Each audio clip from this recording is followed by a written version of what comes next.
Now, members of Parliament are today debating the opening of Parliament address by President Cyril Ramaphosa. They're currently on recess until 2 o'clock. Newzroom Afrika's Juniour Khumalo is in Cape Town following those developments and joins us now live. A very good afternoon to you, Juniour.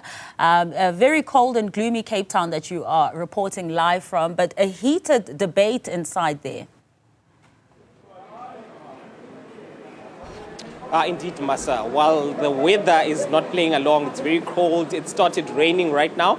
But inside, it was a very heated debate between the MPs from various parties, basically responding to that opening of address speech that was delivered by President Cyril Ramaphosa yesterday. The first individual to basically respond for the official opposition was the former judge, John Hlophe, who indicated that they were not in support of what was tabled by the President Cyril Ramaphosa yesterday. They're saying it was basically a regurgitation of the promises that have been made by the ANC, the governing ANC.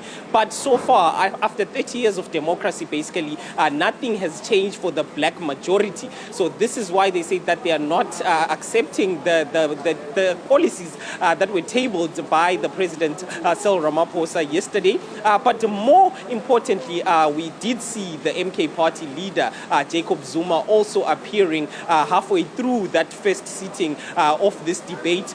He came in a bit late and he was welcomed by members from his MK party. And then we did see the EFF leader, also Julius Malema, responding to the president, saying that there were so many gaps and loopholes to what he delivered yesterday. In particular, he touched on the issue of foreign policy and foreign policy not being indicated in that opening address by the president, saying that there is a lot happening internationally. The issue of Palestine right now, there are a lot of people being killed in the Gaza Strip, but the president did not touch on this.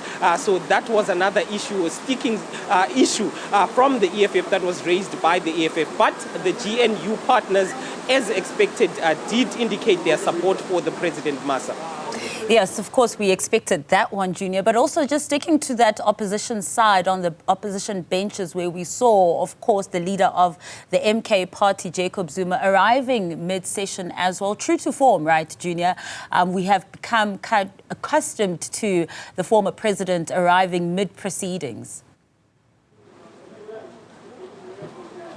Indeed, making a grand entrance there. We also saw the national spokesperson of Umkhonto Wesizwe Party, Unhlamulo Ndlela, also rising up and indicating that the Speaker of the National Assembly actually should welcome the former president, given the position that he once held in this country. So that was to be expected from the former president, that he came in late and did want that recognition, with his party insisting for that recognition.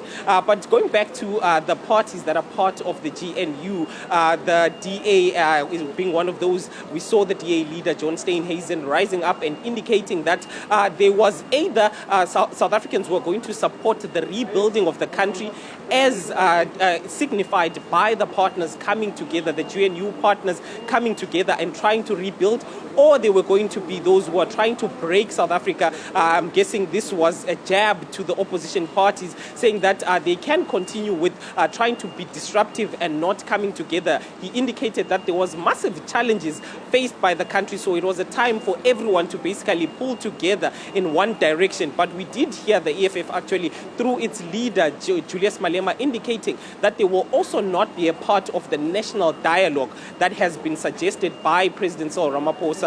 He had indicated from the time he was re-elected that he wanted South Africans, all societies of South Africa, whether it be civil society, ordinary South Africans, to join this national dialogue. The party has not indicated when this national dialogue is going to take place, but the EFF has already rejected it, saying that they will not be participating in that national dialogue. They indicated that this national dialogue actually should have happened before cabinet was selected, before he announced this opening of address.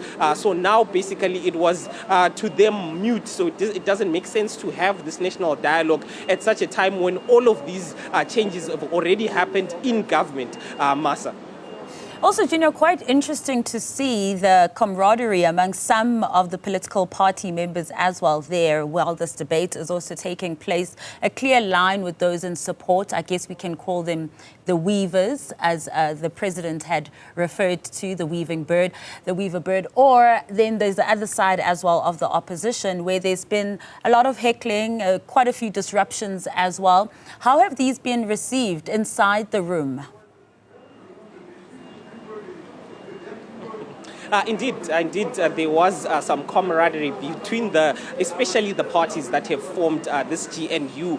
In particular, when it comes to parties such as your IFP, we saw their leader indicating that they will, despite the EFF, saying that they won't be part of that national dialogue.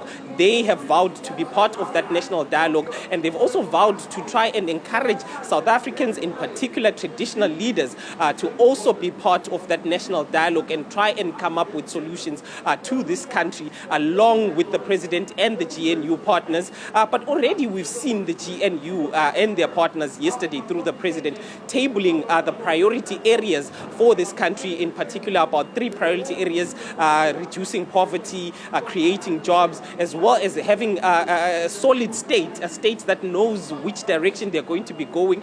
So those were some of the suggestions from the GNU partners. So it's still unclear, Masa, what then are the solutions that are going to come from this national dialogue. How are they going to be incorporated to the plans that have already been outlined by the president?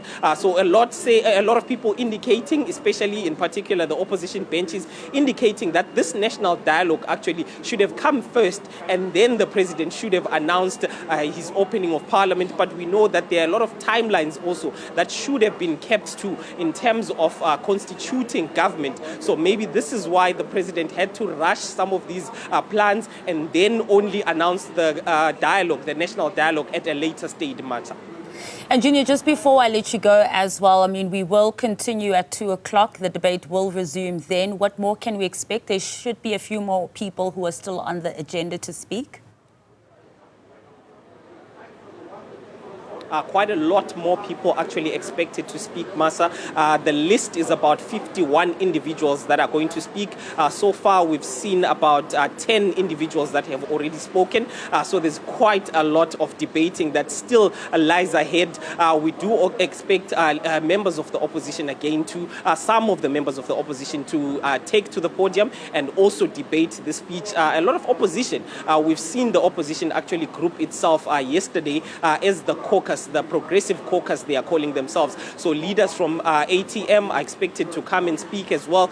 So we do expect a lot of opposition to what the president has already tabled as the policies of the 7th administration. But yeah, there's still a lot more debating that still has to come, Masa.